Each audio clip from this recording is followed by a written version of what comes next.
ये कहानी 17 साल के जिमी की है, जो कि दिवाली की छुट्टियां मनाने अपनी मौसी के घर कोची जा रहा था। जिमी ने इंडिया की सबसे बड़ी कैशबैक वेबसाइट कैश करो से ऑनलाइन शॉपिंग की और अपनी मौसी और उनके बच्चों के लिए खूब सारे दिवाली गिफ्ट्स खरीद लिए। दिवाली गिफ्ट्स के साथ साथ जिमी को मिला ढेर सारा कैशबैक, जिसे उसने अपने बैंक अकाउंट में ट्रांसफर करके अपने लिए भी एक दिवाली गिफ्ट ले लिया।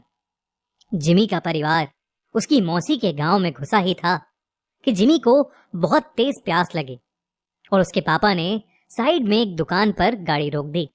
वहां से थोड़ी ही दूर जिमी के पापा को कुछ लोगों की भीड़ दिखी। वो आसपास खड़े लोगों से पूछने लगे कि भीड़ क्यों लगी हुई है। कोई कुछ जवाब देता, उससे पहले ही जिमी की नजर भीड़ के बीच में पड़ी एक औरत की लाश पर चली गई। उस लाश को देखते ही जिमी को ऐसा लगा कि कोई परछाई उसे छू कर गुजरी। तभी जिमी का ध्यान सड़क पर पड़ी उस औरत के सजने संवरने के सामान पर गया। उसने सबसे नजरें चुराते हुए वहां से एक कड़ा उठा लिया। इतनी देर में जिमी के पापा उसे बुलाने लगे। उसने जल्दी से वो कड़ा अपनी पॉकेट में रखा और वहां से चला गया। अपनी मौसी के घर पहुंचने के बाद जिमी सबसे थोड़ा अजीब अजीब सा बिहेव करने लगा।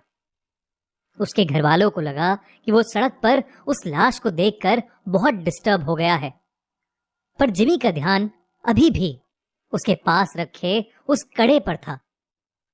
वो अपने कमरे में शीशे के सामने उस कड़े को पहन के देखता और मुस्कुराता रहता। एक दिन जब जिमी अपने कमरे में उस कड़े को पहने खड़ा था तो उसका मन किया कि वो पूरी तरह लड़की बन जाए।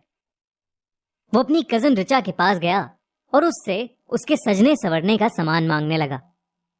फिर जिमी अपनी मौसी के कमरे में गया और वहां से उनकी साड़ी और लिपस्टिक उठा के ले आया। वो तैयार हो ही रहा था कि जिमी के पापा उसके कमरे में आ गए।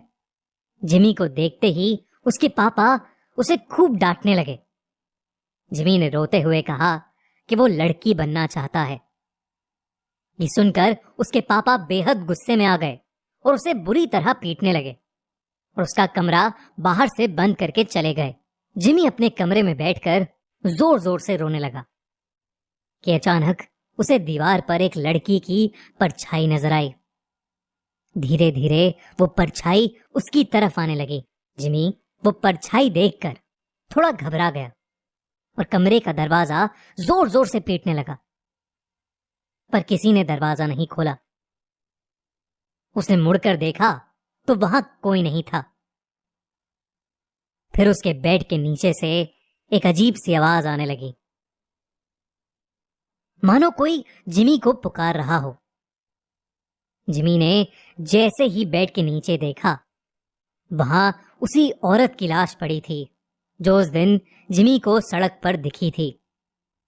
वो दिखने में बहुत डरावनी लग रही थी। वो औरत उसकी तरफ रेंगते हुए आई और जिमी में समा गई।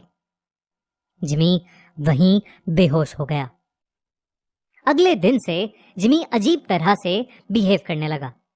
वो अपनी मौसी की साड़ी पहने रहता, लड़कियों की तरह सजता और संवरता और सबको बोलता कि अब से उसका नाम लक्ष्मी है।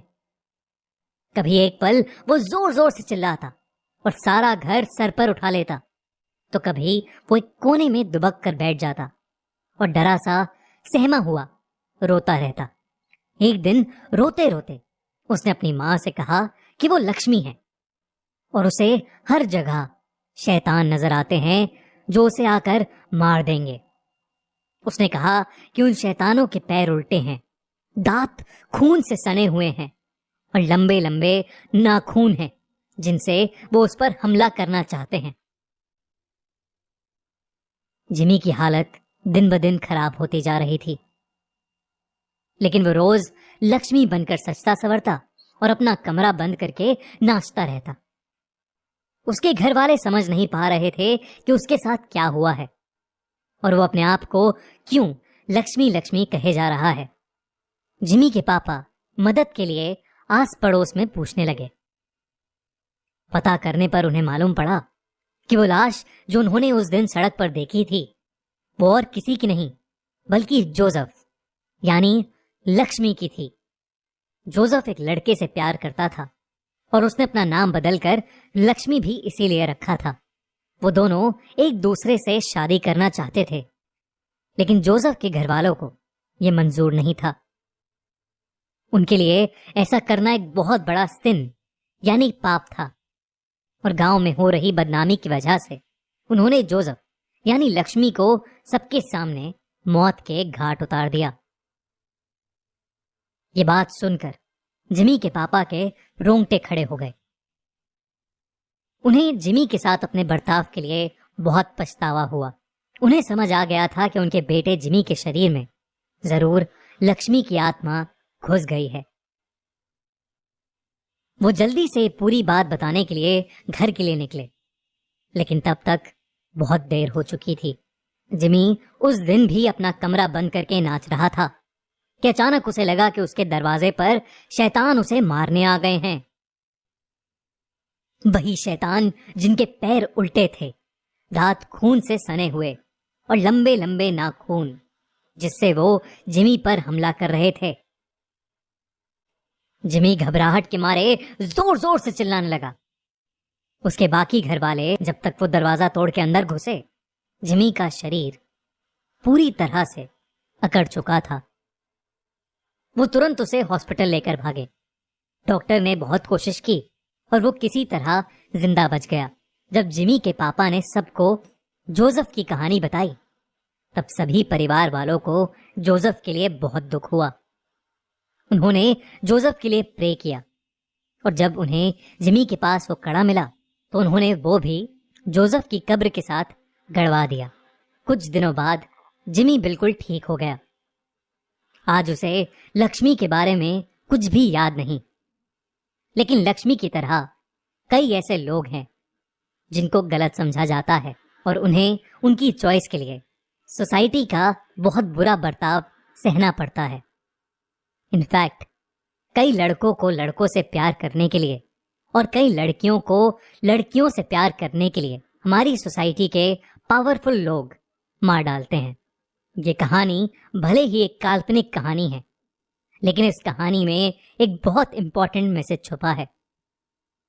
सबको प्यार करने का हक है और हम सभी को हर इंसान के प्यार की रिस्पेक्ट करनी चाहिए। अगर आप हमारी बात से सहमत हैं तो कमेंट्स में जरूर